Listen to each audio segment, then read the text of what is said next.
ጉዳይ ኩናት ቀይሕ ባህር ዓብይ ስጋት ንትግራይ ኢሎም ዝገልጾሎም ካብ ህይወት መስዋዕትነት ምላሽ ሓበርቲ ክንኮን ይግባእ እየ ዝሓስብ ኣነ ምክንያቱም ኢትዮጵያውያን ምእንታነት ዘቁሰለኒ ሰብ ቆስል እንተሎስ ኣብኡ ጨው ክውስኽ ትብል ተኮይንካ ትናይ ዓልኻ ቆስልኻ ወሲዕድ ዘይተሓተተ መን ይሕተት ብሕጋዊ መስርሕ ክሓልፍ ኣለዎ ጽምዶ ኣብዚ ንፈራርሓ እንዶ ኢሳይያስን ዓብይን ተባኣሱ ዝመስሉ ዘለውስ ሓቂ ድዩ ጸኒሕተ ተረዲካ ውን ኣነ ብጣዕሚ ደስ ዝብለኒ ማለት ሰሜን አካባቢ ግን ከዚህ በኋላ ጦርነት የሚባል የለም። ብስሩ ኩናት ማንም መምጻዮ ማንም መውዓድና ክህሉ አይንፈቅድም። ከይደም ዓፋር ዝኸድለው ክምለስለዎም ከምዚ ዓይነት ኣካይዳ ኢና ንደሊ ኣነ ትግራዋይ ኢልካ ትደርፍ ገለሲ ትግራዊ ይኹን ኢትዮጵያ ይኹን ሰብሰብ እዩ ንዓይ ኮም ይትርዳእኒ ብዚ ምድሪ መፅእ ኣለኹ ስለዚ ኣነ ሰብሰብ እዩ ሰብ ኮይኑ እዩ ዝርዳእኒ ኤርትራዊ ኮንካ ብደይ መኸተፍ ትግራይ ትቃልነ ኣብዚ ኣወል ስዒድ መን የረሳዕናየና ይብሉ ኣሎ ብዙሓት ኣሕዋት ተኽስም እኮ ድራማ ስራሕ ሰብ ኮይ ብደስታ ማለት ፃውዒት ገይሮም ኣለዉ በረኸት ካሕሳይ መምህር በየነ ገረዝ ጌር ኪሮስ ኣስፋሃ መራሒ ግን የድልናይ ነብሲ ወከፍ ጨንፈር መራሒ ኣተውፅእ ሰላም ጥዕና ሃበለይ ከመይ ኣለኹም ከመይ ትቕንዩ ክቡራትን ፍትዋትን ተኸታተልቲ ሽደን ሪኣክትስ ዋን እግዚአብሔር ይመስገን ኣነ ብወገነ እግዚአብሔር ይመስገን ሰላም እየ ዘለኹ ንስኻትኩም እውን ከምዚ ኸማይ ከም እትህሉ በዓል ሙሉእ ተስፋኤ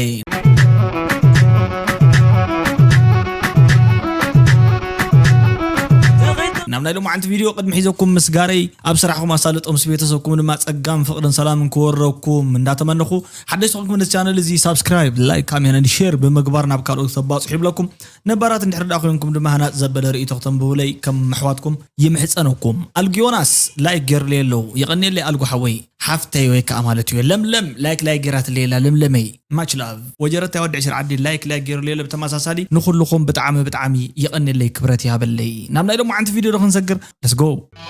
welcome to Shidden Reacts 1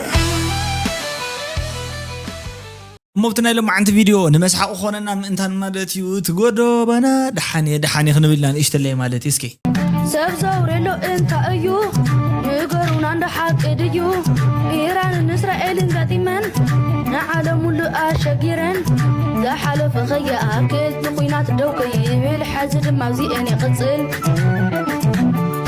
تزيتخ كما يوعلو وقان قرونا عتناي زيت مع كدفيو كدفي شموك وعيت تصوعيو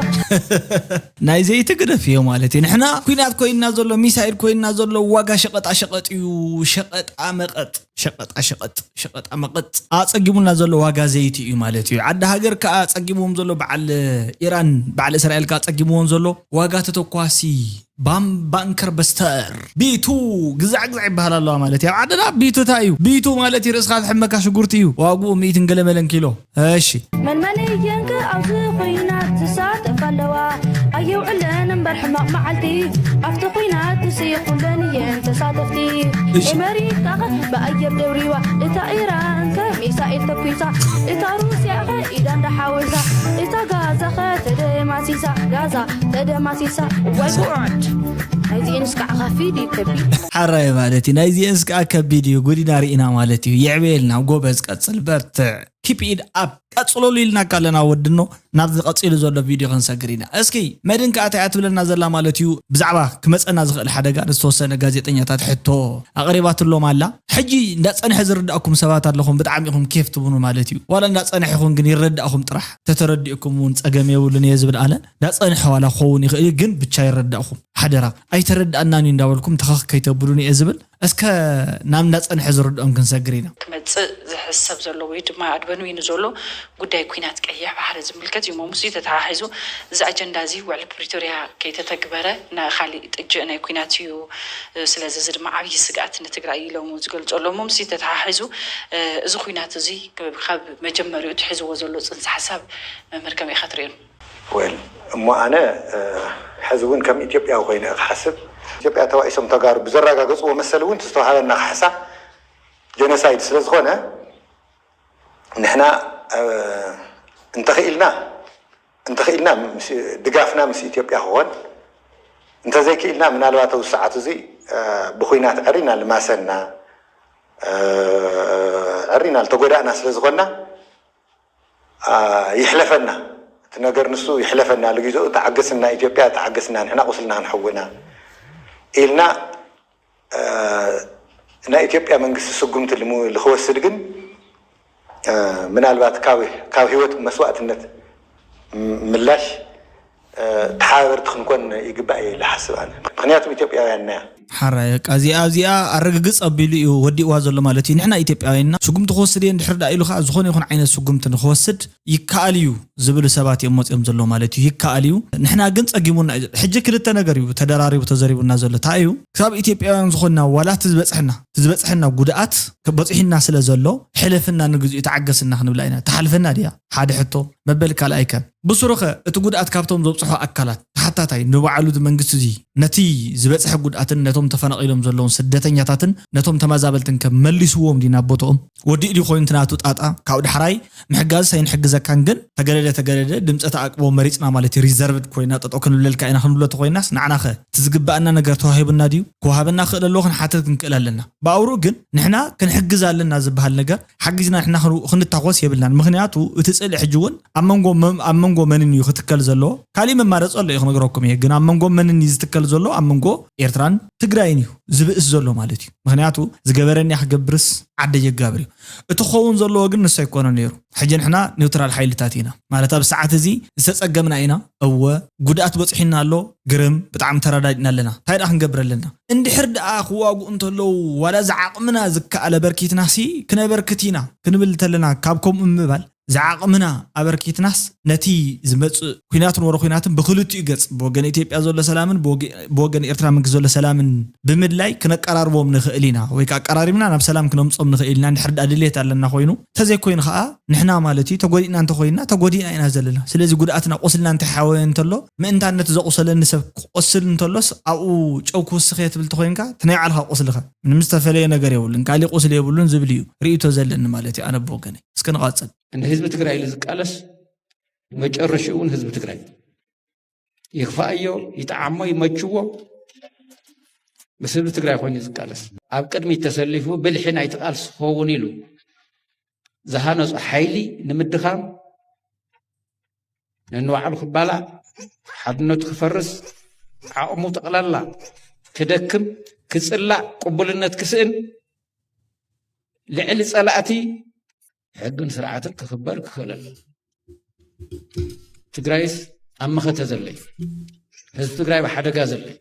أبنا هلونا قالس زلي حزب تግራይ أقلالا نايكس على عدلو معرين مقبار كبيد واقع زخفل زل حزبي خيدا مع عفار زخدلو ملس اللهم بسأتنا ايو سقال سيو تقاقم خوني خلو قاليهم وانجل فتصميهم وانجلهم فليت أما كيت إيه أصغروا خوني بس حساب قل بزي فلت أنا قر تدناجر خير استجوار يسوق ملسي حراي سلازي بخالي بهلا نحنا من يباتاتن سلازل حيلنا يباتاتن سلازلو اتوم بستفرالي بوتاتات وصيم زلو نقالسينا زول حرامريت دو وشت عدغ لزولو سبات تمليسهم عدوم كمل تمليسهم نعدم كبركتلوهم زبلي لقعهم بتماساسالي نحنا كم زي عينه كايدينا ندلي نابنت باغبابو محز بهال نزوم سبات زي اتوم ناي مملاس سرحتي نعوم نمملاس غبر صعرخا كلكم مالتيو استواصو ختغبرو ابركتو ختغبرو كملسو خا كنصعري زلنا امبر نحنا مالتيو كدا خمزي نعوخ تصمبرو كلاكاتو موصيم زلوون بهلخ ندحر داغيرك هلخ تخوين كل غزي هلخ يزغيد نخمزي هلخات زمصوم كاتايو سرعه البنينت مالتيو سرعه يبلكا ندحر داخوينكا او بقى انا هلخ زولد سرعه يبلكا قال يبلكا ممرح يبلكا سويلكا بدس بلكا تجبر بدس بلكا تمحادر تخوينكا كمزي عينت تقالستينا جلز بحال حيلتات موصي خوليو اسكنا بزقصل نبل زي تمكت انت خوينكا ارتراو تكون ايتخلنيخا زي مريچانا يكونن سلازولنا هنا كنمكت نقددلنا ኤርትራን መኸተን ድማ ፈላሊኻ ፍረይት ኤርትራው ኮንካ ብለይ መኸተፍ ብራይ ቃነት ዘይት ምክት ኮንካ ድማ ኤርትራው ኮን አይትኸል ያ ከም ቀደምና መስመርና ስቲምና ከም ቀደምና ሓድነትና እንደሐለና ነዚ ዘይኮነ ኺኑ ለኸይ ተጻው ክንገጥም ከም ንኽእል አይጠራጥር ኩሉ ሰዓት ንሕበነሉ ልተፈለና ኢና ንብለሉ ንጃህራር ይኮነ ብናይ ገዛ ርስና ዓቕሚ ብናይ ገዛ ርስና ተሓሳስባ كيدنا خيت ما أززنا تلا أخت خي كنا خنبر سلز مرتنا إتحاداتنا نزي واقعنا خفل لنا نتواحد بزواجازي خبرتنا حلينا أفلبنا نكنا كي تخالنا شو واحد وغينا نبر لنا طبعا القاعدة كم هزبي أبتي استزاربوا قالات مالتيو كم هزبي أبتي نصوص زقلص قالات أنا ولا حتى يبلين هزب خبريو خبر الله ደረትና ነፍሒና ብቁም ነገር ንኸድ ዘለና ነፃነት ስለ ክንረክብ መሪፅና ስለ ዝተቃለስና እዩ ዝብል እዩ ዋላ እቲ ህዝቢ እቲ ፕሮሚስ ተገብረሉ ነገር ኣይትሃቦ ከም መሪሕነት ባዕሉ ይሃቦ ማለት እዩ እዚን ቶም ዝእዝዝዎን ምናልባት ብህዝቢ ዝበሎ ግን ጭውነትና ኣረጋጊፅና ሓቅነትና ኣረጋጊፅና ንቐፅል ኣለና ዝብል እዩ ጽቡቕ እዩ ብነፃነት እንድሕር ዳ ከምዚ ትቐፅል ኣለኻ ኮይንካ ኣነ ከምኡ ውሽ ዝገብር ንኩሉ ወዲ ሰብ ከምኡና ውሽ ንገብር ንሕና እውን ማለት እዩ ምናልባት ግን ኣነ ዝተወሰነ ካብቲ ትብሎ ዘለኻ ንሕና ነፃ ኮይና ግልፂ ኮይና መንእሰያት ናብ ስራሕ ተሳቲፎም ገለገለ ዝበሃል መሰረተ ልምዓት ኣረጋጊፅና ልምዓትና ማዕቢሉ ገለ ዝብል ነገር ስለዚ የብሉ ባውርኡ ተትብሎ ነርካ ማለት ሓሲኻ መልኳ ነረ ማለት እዩ የለን ያ ከም ዓይነት ነገር የምፅን ዋላ ተቃልሶን ንዕይ ወለደን ሓራይ እስኪ ኣብዚ ኣወል ስዒድ መን የረሳዕና የና ይብለሎ ብዙሓት ስዒድ ዘይተሓተተ መን ይሕተት ኣወል ስዒድ እኮ ህዝቢ ትግራይ ኣብ ኣክሱም 1000 ሞይቱ እኮ ኣብ ሓወልቲ ኣክሱም ወፂኡ ሽጉጥ ዝተኮሰ ሰብኣይ እኮ ኣወል ስዒድ ኣብ ሓወልቲ ኣክሱም እኮ ድራማ ዝሰርሐ ሰብ እኮ እዩ ብደስታ ማለት እዩ ዮሃና ዝበለ እኮ እዩ እኒኦ እኮ እቲ ቪድዮታት ትሪኦ ኣለኸ እቲ ቪድዮታት እዚስ ከመይ ገይሩ እዩ ሰላም ከምፅእ ስለዚ ህዝቢ ኣክሱም ዘይብሉ ህዝቢ ትግራይ ኣይናይ ህዝቢ ኢና ነውግዕ ኣለና ህዝቢ ሕወሓት ተኾይኑ ትክክል እሺ ድሓን ናይ ማርያም ሸዊቶ ምናልባት እዚ ናይ ትግራይ ሓይሊ እዩ ዘሎ ኢልና ንሕሰብ ኣብ ዳተ ወልመዲ ናይ ሻዕብያ ሓይሊ እዩ ተስካር እኳ ክገብሩ እቶም ሰባት ኣነ ዝፈልጦም ስለ ዝኾንኩ እቶም ሰባት ተስካር እኳ ክገብሩስ ሻዕብያ ፈቂዱ ሻዕብያ በሊዑ ተስካር ሻዕብያ ክበልዕ ኣሎ ሻዕብያ ክፈቅድ ኣሎ ሓራይ ስለዚ ቀቲሉ መቕታል ጥራሕ ኣይኮነን ረሺኑ ምርሻን ጥራሕ ኣይኮነን ዓሚፁ ምዕማዝ ጥራሕ ኣይኮነን ሰሪቆ ምስራቅ ጥራሕ ኣይኮነን ዋላ ቀቲሉን ተስካር ንኸይገብሩ ካብ ዝኽልከለ ሰራዊት መንባሩ ኩላና ንምስክሮም ኩላና ንፈልጦ ታሪክ እዩ ማለት እዩ ኩሉ ዝተዘርበ 50 ዓመት ዶ 30 ዓመት እንድሕር ክንመለስ ኢና ዝብል እዚ ብወገንቲ መንግስቲ ዘሎ እዩ ዋላ ሓንቲ ነገር የብሉ ምስ ህዝቢ ካብኡ እንዲወፅኡ ገለገለ ክትብሉ ትኽእሉ ኢኹም ማለት እዩ እቲ ህዝቢ ጅሆ ተተሓዘ ከምዚ ትሪኦ ዘለኹም ፈልሰ ተኸልተሎም ካ ተተክል ኣፍርሶ ተሎም ካ ተፍርሶ ንምንታይ እዩ ኣይትብልን بوجن إيرتران أمن تغيرنا نمنت أي خوم زي تجبر نمنت أي خوم زي تجبر زي باللي نجر تقوله نجر يلن هيدا تجبر نحرد أزي تجبر كوين كادما كعدد أفويك أتوتس مالتي حجة إحنا بتوم هزبا ينفرد نزلنا توم هزبي قال يوم قبل اليوم نوعلوز تشكم وسرعة مخانو يزار وصل زلوا مو تجديد جديد نحري لك وتجديدي بعد أول سعيدك أنت أيام مالت أول سعيد نتاي قرتها نوع على نخحتت بتعامل أزيو بزحزن ملكعو بديل أنت خوينا بديلكم أنت خوينا قال بزول مالتك وحايلو سائلو قربا دليو نحنا شعو إد كافنجز بهال مالتي شعين حيزنا يوتاي مالتي ترجمو أب عندها اللو يحسكم زولا لا جيروكمي لبام يتصاوت يخم مبلع لأول سعيد لكم رئيس صحفكم ليس سبات هلهم نا أول سعيد سي أزمارينو أيتخونوا له كاون لعلي أملاحكم يو أملككم نحرد اللي خا مالتي دسك ولا كان نحرد أخوين مني خا أول سعيد مالت حدث نحنا نتحدث بزجبرو حاتيات ካልኦቱን ኩሎም ህዝብታት ኤርትራ ከም ዝገበሩ ወጌርና ወን ክንወስድ የብልናን ንሱ ዝገበሩ ከዓ ብዙሓት ሰባት ንዑ ተኸቲሎም ስለ ዝገበሩ በትሽዕ ግዜ ክንርስዕ የብልናን ክእረም ኣለዎ ቁንጠጥ ክኽእል ኣለዎ ሕጊ ክቆፅዕ ኣለዎ ነቲ ዝገበሮ ብምሉእ ማለት እዩ እንታይ ማለት ድዩ መፂኡ ኣብ ህዝብታት ኣብ ዝሞትሉ ቦታ መፂኻ ምትኳሴ ኣብ ኸይድካ ምጅሃር የገልግል እንታይ ኣምጾ ንባዕሉ ትውልድ ከም ዘለዎ ይዝረብ እዩ ኣብ መገዛእ ትውልድ ዓዲ መፂኡ ሕሱር እዩ ዝሓሰረ ሰብ ድማ ንሕና ክንኽብሮ ይንፅበን ባዕሉ ክብሩ ክምልስ እንድሕር ዳ ኮይኑ ነቲ ዝገበሮ እንጥፋኣትን ስሕተትን ብምሉእ ይቅርታ ምሕታቱ ተሓደ ይቅርታ ምሕታት ጽቡቕ እዩ ምክንያቱ ይቅርታ ተሓቲት ሰቢት ጌጋ ዝባል ካልኣይካ ይቅርታ ምሕታት እኹል ተዘይ ኮይኑሞ بحق زطيق ندحر كوينو تطيقولو نعو ملس هيبولو حق خا زفرد فريدلو نحنا كو غديتات حق خا اسرولو ويلنا كمزي تاي زبال فررتو خوينا ينفرد نزلنا حق خطيقلو بحقاو مسحك حلفلو صمدو ابزين فرارح ندو خوينا نفرارح نعبا سبيشاليت ناي تግራይ ጉዳይ ቃ ስለ ዘይድ ፈርገለ ሳሓብቱ ትግራይ ኮንካት ንብርጌና ሓሙሉ ትደርፍ ኣነ ትግራዋይ ልካ ትደርፍ ገለሲ ዛውድ አንተ ያበስመራ ሲ ተይን ፎልጦ ነርና ላገለገለ በከነ انتهي سمعك انتهي انه سمع حوالي بس اذا كان مشم نحن اسمرات ودينا عبينا تقرايا بها لا ايتوبيا بها لا جاءت قبل عين فلتن بعلون انكم دوتوها حجي ابد تبلو دله خمرره كم اول سعيدو دمار علي فلت اندي فقدو بارا تاي قبر كم نبره بريتو حمئتيو 10 تጫውዕቱ ገለገሩ ሱቁሉ ምስተጃድ ጋር ሱሪዩ ኮሩ ደማር ነይሩ ሕጂ ዋና ሃገራው ተቀይርልና ዳዕልኻ ሙሕሰቦ معنا بعد ما حبيناي عسران قالوا زور كوي وريدو استمرره لعليهم دمار يلن اي نبرو وانجيل شعبي خارج من 5 ريت تقوم لهم بحث تقوم لهم قول كندين فلت انا صح كم محمد غبروا معناتي ስለዚህ ابزو تبلو دلخا تግራዋይ ገለ ምባል نعي من ما يكون ትግራዋይ ይኹን ኤርትራዊ ይኹን ኢትዮጵያ ይኹን ሰብ እዩ ንዓይኮም ይድርዳእን ብዚ ምድሪ መፅእ ኣለኹ በቃ ሓራይ ስለዚ ኣነ ሰብ እዩ ሰብ ኮይኑ እዩ ዝርዳእኒ ኣብዚ መሬት መፅእ ኣለኹ ኣብቲ መሬት እዚ ክመፅእ ከለኹ ኣብዚ ዓዲ እዚ ክነብር እንድሕር ክኢለ እዚ ዓዲ እዩ ሰሪሕ ይበልዓ ኣለኹ ማለት እዩ ገለገሉ እዩ ሕጂ ሰብ ፅጋቡ ሕልፍ ኢሉ እንድሕር ዳ ሰሚዕኹም ኮይንኩም ማለት እዩ መብዛሕትኡ ግዜ ፅጋቡ ኣዝዩ ዝሓለፈ ሰብ ኣሎ ኣነ ዋላ ብጣዕሚ እስሕቅ ማለት እዩ እንታይ ይብለካ ንምንታይ እዩ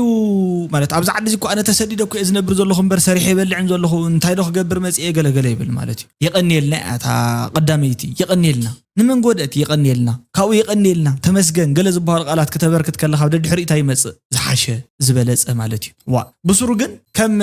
ህዝቢ ንሕና ንባእስ ዲና ንሕና ብስሩ ተባኢስና ዲና ከም ህዝብታት ንኣብነት ዝሓወይ ኣይፈልጦን ክኸውን ይኽእል ኣብ ዝኾነ መንገዲ ጎፍ ንጎፍ ተራኺብናሲ እዚ ኣባሃበኒ ወይ ከዓ እዚ ኣደለኒ የረተይልን እንተልዩ ንኽበ ተዘይብለካ ናብ ዘለዎ ሰብ ክሕብሮ እየ ተባኢስና ኮይኮንና ንዚ ማለት ንሪኦ ደለና ናብ ወፃ ዓዲ ገለ ትነብሩ ዘለኹም ሰባት በሙሉኹም ተኣኪብኩም ብሓደ ፍልይ ዝበለ ናትና ናይ ትግርኛ ዝበሃሉ ኣብ ኤርትራ ዘለውን ናይ ተጋሩን ማለት ጠቕላላ ፍልይ ዝበለ ባህሪና ሓቢርካ ትስደድ ኣብ ሊብያ ገለ ተለኻ ሓቢርካ ካብ ትግርኛ እንዳውጋዕኻ ገለገለ ምስከርካ ትኸይድ ሓቢርካ ትመከራኩ ሓቢር ይበፅሕካ ኣብቲ ደገ ወፃእ ምስ በፅሕካ ኮፍ ኢልካ ብሓንሳብ ክትዝተይ ትኽእልን ብድሕሪኡ እንታይ ዝበሃል ነቲ ዘሰደደካ ስርዓት ይኹን መንግስቲ ደጊፍካ ምስቲ ምሳኻ መሳድኻ ዝነበረ ትባእስ ሽዕኮ ማይ ሃበና ሃቦ ደግፎ እንዳተባልካ ሓሊፍካ ማለት እዩ መሕዘኒ ብስሩናትና ንሕና ብስሩ ተመኺርና ንሰምዕ እውን ኣይኮናን ኢለ እየ ዝግምት እንዳፀንሐ ዝርድኦም ሰባት ድማ መፅኦምና እንዲኦም ሓደ ግዜ እንዳፀንሐ ዝርድኦም ኣለዉ እዮም በዓል ንኣብነት ከም ሃይለ ማለት እዩ ሃይለ ሓውና ዶክተር ሃይለ በቃ ረእይዎ ፀኒሑ ተረዲእዎ ጽቡቕ እዩ ፀኒሑ ተረዲእካ እውን ኣነ ብጣዕሚ ደስ ዝብለኒ ማለት እዩ ምክንያቱ ፀኒሑ ክርድኦም ኣለዎ ሰባት ናይ ኢሳያስን ናይ ኣብዪ ኣሕመድን ረኽቢ ናይ ብሓቂ ድዩ ይብሉ እሞ ክልተ ሕቶ ዘልዕሉ ኣለዉ ንዓይ እውን ደው ኢሎም ዝነገሩኒ ማለት እዩ እዮም ዝብልቲ ሓደ ኢሳያስን ኣብይን ተባኣሱ ዝመስሉ ዘለውስ ሓቂ ድዩ ካብ ጀኖሳይድ ካብ ናይ ጀኖሳይድ ተሓታትነት ንምምላጥ ንትግራይ ናብቲ ሓደን ገይሮም በታቲኖም ፖለቲከኛታት ተበታቲኖም ሰራዊታ ከምኡ ኢሊታ ከምኡ እንዳተበታተነ ክኸይድ ደልዮም ከይኾን ነዚስ ምስ ዝኾነ ይኹን ንገብሮ ረኽቢ ብጥንቃቐ ክንገብሮ ኣለና ይብሉ እቲ ካልኣይ ኢትዮጵያን ኤርትራን ንምሕዋስ ዘለዎም ድሌት ከይኾን ኢሳያስ እውን ከምኡ ኣለዎ ኣብዪ እውን ከምኡ ኣለዎ ኢትዮጵያን ኤርትራን ሓዊሶም ኢሳያስ ዝመርሓ ኢትዮጵያ ንኽትህሉ ኢሳያስ ይደሊ እዩ ኢትዮጵያን ኤርትራን ሓዊሱ ኣብዪ ዝመርሓ ኢትዮጵያ ክትህሉ ኣብዪ ይደሊ እሞ ናይ ክልቲኦም ድሌት እዚ ከይኸውን ጥንቃቐ ደየድልን ዝበሉ ኣሎ ክልቲአን ወሰንቲ ሕተ ካብ ጀኖሳይድ ከምልጡ ስለ ዝደልዩ ከድበስብስዋ ደልዮም እዮም ድሕሪኡ ተዓሪቕና ከብሉ እዮም ዋይ ኣነ ከም ናተይ ዘረባ ከምኡ እዩ ተባኢሰ እየ ተይልካ ሓደ ሰብ ክትዓርቁ ኢኻ ፅዕር ተገዲዱ ማለት እዩ ዘይትኽእል ተኮይንካ ድማ ተባኢስኩም ዲኹም በቃ እሞ ተባኢስኩም ደኣ ኣጆኹም ሓደ መዓልቲ ትዕረቑ ትኾን ኢልካ ትሓልፍ ትወዲኣ ተኽኢልካ ተዓርቆ ተዘይኮይና ከምኣ ኢልካ ትሓልፍ ካብኡ ብድሕሪኡ ናይ ብሓቂ ተባኢሶም እንተነይሮም ናይ ብሓቂ ተባኢሶም ኣለዉ መሊስና ክንዕረቕ ኢና እንተኢሎም ንስኻ ኣብቲ ፅቡቕ ነገሮም ትሕወስ ትሕግዞም ክዕረቑ እንድሕር ኮይኖም ክበኣሱ እንተለዉ ተባኢስና ኢና ኢሎምካ ንስኻ ግን ዘይኮነ ህልወሳ ኢና ሕና ኣቲና ዘለና እዚ ማለት እኮ ዓርስና ይንሪኣ ዘለና ይንፈልጣን ኣለና ደቂ ዓደይ በቃ እዚኣ ብቕንዕቲ ልቢ ውሰድዋ እንታይ ንገብር ከም ዘለና ንባዕሉ ዘይፈልጥ ሰብ ብዙሕ እዩ ብዙሕ ደስ ሰብ ዝበሎ ፍርቁን ዓፋር ይወፅእ ደስ ሰብ ዝበሎ ፍርቁን ኣስመራ ይኸይድ ደስ ሰብ ዝበሎ ፍርቁን ኣዲስ ኣበባ ይኸይድ ደስ ሰብ ዝበሎ ፍርቁ ኣብ ዓዲ ኮይኑ ይዛረብ ደስ ዝበሎ ከዓ ፍርቁ ዘይኮነ ኣእምሮ እውን ከልዕል ይኽእል እዩ ንሕና ንበዓልትናሲ እንታይ ገጢሙና ዘሎ ተላዚብና ዲና ተረዳዲእና ወዲእና ዲና ኮይንና ኣዋጊዕና ዲና ካብኡ ብድሕራይ ከዓ ኣብቲ ናታቶም ባእሲ መሰረት ጌርና እንኳዕ ተባእሱልና ንብለሉ ሰዓት ከ ንዓና ክጠቕመና ድዩ ከምኡ እኳ ይጠቕመናን ምክንያቱ ንሳቶም ክበኣሱ ከለዉ ምናልባት ንዓና ዝጠቕመና መሲሉ ክረአየና ይኸውን ክዕረቑ ተለዉ ከዓ መሊሶም እንደገና ኣብ ልዕሊና ዝሓብሩ እንድሕር ኮይኖም እንታይ ዋጋ ኣለዎ ንሕና እንታይ ኢና ንገብር ዘለና ተኽኢልና ሰላም ብጠቕላሉ ንምምፃእ ምፅዓር ማለት እዩ ፀላእትና ምቕናስ ዝፀልኡና ምቕናስ ዝፈትውና ምብዛሕ ብኸመይ ስምምዓት ብምስራት ሕግና ክቢርና ብምኻድ ተሓጂ መፅያ ትርዳእካ ዘላት ፕሪቶሪያ ውዕላት ዝበሃል ገለ ንክጥሓስ ጫፋት ምስ በፅሐ ከይዶም ብዙሓት ሕማቃት ዝበሃል ነገራት ገለገለ ኣብ ዝግበረሉ ዘሎ እዋናት ዳሕራይ መፅኡ ዝርዳእኩም ሰባት ኣለኹም ክንዛረብ ከልና ማለት እዩ ፅቡቕ እዩ እኮ ናይ ሰላም መንገዲ ንሕና እንደልዮ ኢና ንፈትዎ ኢና እንዳመረጽና ኣብቲ ዓድና ሞጺ ጻረፍ ዘሎ ሰብኣይ ግን እንታይ ኢሉ ታገብር እዩ ታይ ኳጢ ሞጺ ኣብ ዓድና ሞጺ ዝጻረፍ ዘሎ ንሱ ሕሰብዎሞ ኣብ ዓድና ሞጺ ሰጊሩስ ኣብ ትግራይ ሰጊሩ ኣብ ወልሲዕ እንታይ ይገብር ማለት እዩ ንማእኸላይ መንግስቲ ጻረፍ ኣብ ዓዱ ኮይኑ ይጻረፍ ተደልዩ ማለት ዘላንበሳ ሰጊሩ ጻረፍ ታይ ዝጻረፍ ኣሎ ኣብ ዓዱ ኮይኑ ተዳልዩ ክጻረፍ ይኽእል መሰሉ እዩ ማንም ዝኸልከሎ የለን ከመስግን ይኽእል መሰሉ እዩ ክዕረቕ ይኽእል መሰሉ እዩ ክበኣስ ይኽእል መሰሉ እዩ ኣብቲ ናትና መሬት ሞጺ ግን እንታይ ይብለሎ ማለት እዩ ከምዚ ዘኣምባይ መን ይወርሳ ይብለና ኣሎ ንዓና እንታይ ዝገብረና ዘሎ መስልኩም ሓዊ እዩ ዝጎተልና ዘሎ ሓዊ ሽግር ይዝጎተልና ዘሎ بصورة خوينات تعوجوا بالعلينا دو نحن أنت نسعر قلا أزي ناب كوم زعينة هلوسات التزينات أنا بتعم صبغي زور يتأذل نمتين هلوس نمتين نحاوس بق أنا خوم زعينة provoking زخونة زعباتهم إذا خزارب قلا نزفت تسمالتي نو أيتلينا نسخة عرف كفلا بجزخ أيتلينا نمنت هذه تلينا مخنياتو نسخة سلام يكون كان تسرح زلخة شو مو نسلام سرحو تكبار سيطان تيصم لنا وعلو نسلام يبلكا أبا أنا موسيقى عبد شاشادو هت أنا بشاشة قل عمل أبصرف يزوع المالتي فرحنا ديكم فرحكم فرحتكم لكم تزاروا زلكم لكم هو نفرح تخوينا زين نفرح انت يدوريدنا تخوينا زين نفرح احنا انت نخوينا بزح ነገር ቆይና خوينا نفرح هو መሰረተ ልምዓትና ባዲሙ ቤት ትምህርታትና ባዲመን ዓድና ብጠቅላላ ፈሪሱ መእከቢ ቤት ትምህርትና ቆልዑ ከይመሃሩሉ መንአስ ሕዋትና ከይመሃሩሉ ጄነሬሽን ጋፕ ብዝፍጠረሉ መልክዑ ቤት ትምህርትና መእከቢ መዕቆቢ ተማዛበልቱ ኮይኑ ንሰለስተ 5 ዓመታት ስለዚህ ንሕና እንታ ኮይና ዘይ ንፈርሕ ካብኡ ንሕና ስራሕ ስእነት ዝበሃል ኣሎ ኣብ ልዕሊኡ ተማሂርካ ስራሕ ምሳኣን ኣሎ ጥሜት ኣሎ ስቃይ ኣሎ ሰኣን መድሓኒት ዝመውት ሰብ ኣሎ እዚ ኩሉ ተገይሩስ ኣይትፈርሕ ዲኻ ወኽፈርሕ مخدفر دا أدلي خان حجاب الساعة تجي بس إحنا ويس فلين نفسي إزلني نو فرحنا أنا هو أفتح عدنا مسيو أول سعيد كس عرف هاي تفقدلو نحنا ونا نتصرف بروفوك أي نكبر ولا منجس إيرترا يكون ولا منجس إثيوبيا نتصرف نحنا عرسناش تسجم لنا نسو كفات حكومية تشجر زيس حبرنا مسحون كوين خفوت حي يدل إزبل نابنت كم تصوم دو ده مثلا حسب أبغيسو زغنا سوت مسألة الله أفتحنا نتسجم مالتي نت بروبلم solution أمم حق زنا إيه خنقول نخلينا خنحوصر نخل ونخلينا نسوق تعرف أنت ولا نحن لا تعرفنا هو حق هلا قال دحرايك قوتيتو ماكينو عاد خير خوف قبل دحراي نحن تقبلت تايز بار نقول له مالتي ازيا قدمنا شطيرنا انا كفليطنا انا نحن تصوم دحجو نبل زلنا خالي اشو مايلو مالو مستزبينا نغبره توديا ሰሜን አካባቢ ግን ከዚህ በኋላ ጦርነት የሚባል የለም ልክ ትግራይ የጎዳው የአማራ ኃይልና ኤርትራ ኃይል መጥቶ የምታስታውሱት ትላት የትላንት ታሪካችን አይደል በትኩሱ ታይም ያውቃል አብያን ትልቁ ነገር ታይም ያውቃል መቼ ይሄን መቼ ልጠቀምበት ይችላልው አንዱን የማጋጨት አንዱን እንደዚህ ማለት አንዱን ትግራይ ግን ሰላም ትፈልጋለች ነው ከኤርትራ ጋር ሰላም ፈልጋለሁ አለች ኔቶዋጊ ናና ቲዲኤፍ እንዲሁ እሳት በለበስ ጊዜ ስሜት በሙሉ እሳት ጦር በቃ ሻቢያ አማራ በሚባልበት ጊዜ እዚህ አካባቢ ድጋሚ የሚደማ ድጋሚ የሚቆስል ወንድም ከወንድም ጋር የሚደረግ ማንም አለለ ከሰባተኛ ክፍል ዘሉን ፒኤችዲ የያዘ ሰውዬ እዚህ ጋር የሚቆሰቁሰው ጦርነት የለም ጽቡቅ ኩናት ክል ይውል ብዘይ ይገድስ بسر خوينات ما نم يمصايو ما نم موعدنا كله ينفقدن بيمان بصقام توديا زي قنعت حسب تدقف الله بي ነገር ዝገሪ ማለት እዩ ህዝብና ብዛዕባ ግንባር ህዝባዊ ማዕበል ብርጌድ ንሓመድ ኤርትራውያን ዘለዎ ሕቶ ርእይቶ ድጋፍ ካሊ ብቐጥታ ክፈልጦ ዝግበኦ ጉዳያት ካባና በአካል ንምስማዕ እንሆ 0507 ማለት እዩ 2025 ንተቃለስቲ በልጅየምን ሆላንድ ዘጠቃለለ መድረኽ ኣብ ከተማ አንትቮርፐን አዳልዩ ይርከባሉ ማለት እዩ ሆላንድ ማለት ተሳተፍቲ ኮይና ዘለና ርእይቶ ሕቶ ተሳተፍቲ ኮይና ዘለና ርእይቶ ሕቶ ቅረታ ማለት እዩ እንድሕርዳኣ ዘለና ኮይኑ ቅር ዘበለና ጉዳይ ድጋፍ ክነቅርብ አዳለውቲ ክፉት ዕድመ ይቅርቡ ንማንም ይኹን ማንም ንአዳለውቲ ዝመድረኽ ድማ ነመስግን ኢሎም ኣለዎ ማለት እዩ ስለዚ ኣብ ቤልጅየም ብዙሓት ሰባት እዚ መድረኽ ከዳሉ እዮም ሰዓቶም ከዓ ጻውዕት ገይሮም ኣለዉ በረኸት ካሕሳይ መምህር በየነ ገረዝ ገይር ኪሮስ ኣስፋ ቀዳም 05072025 ጻውዕት ገይሮም ልኩም ኣለዉ ማለት እዩ ተረኸቡታ ኣብ ዘለዎ ትረፍልና መራሒ ግን የድልናይ ነፍሲ ወከፍ ጨንፈር መራሒ ኣተውፅእ መራሒ ኣውፅኣኻ ቃልሲ ይምርሕዎ ኣብ ኩርሲ ኮይኑ ፊሉ ዘንግና የድልየኒ ይችናይ ዋና ቃልሲ ክሳብ ዝኾንኩ ዋና ኮይና ኣብ ኩርሲ ኮይኑ መሳሰይናቱ ወይ መጋበርያናቱ ክገብረኒ ዝሓስብ ጠልዩ ብዋና ክዕርፍ ጥራይ ዘሎ ስለዚ መራሒ ዝበሃል ሒዝካ ታውዒትን ታዝሕልትን ምሳኻ ኮይኑ ዝውዕላ እምበር ብድሕሪት ኮይኑ ኣዛዚ ዝኾነላ የድልየኒ እንጂ መራሒ ዘድልየና ዘሎ ኣዛዚ ይድልየና 15 ዓመት ኣዘዝቲ ይናዮም ንእሽተይ ስልጣን ክትጉድለሎን ከለኻ ናቶም ሰዓብቲ ሒዞም ይፍንጨሉ ሓንቲ ንእሽተይ ገዛ ምስርት ኣቢሎም ከምዚ ንበሃል ኢሎም መግለጽ የውፁ ሓደ ንእሽተይ ስልጣና ውርድ ዘበልካሉ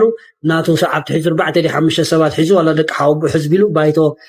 ኣቆይሞ ኣለኹ ኢሉ ራብዓይ ርእሱ ንሱም ወዲ ሓወቡን ወዲ ሓፍትን ኮንካ ራብዓይ ርእስካ ባይቶ ቁም ኣቢልካ ውድብ ፈጢርና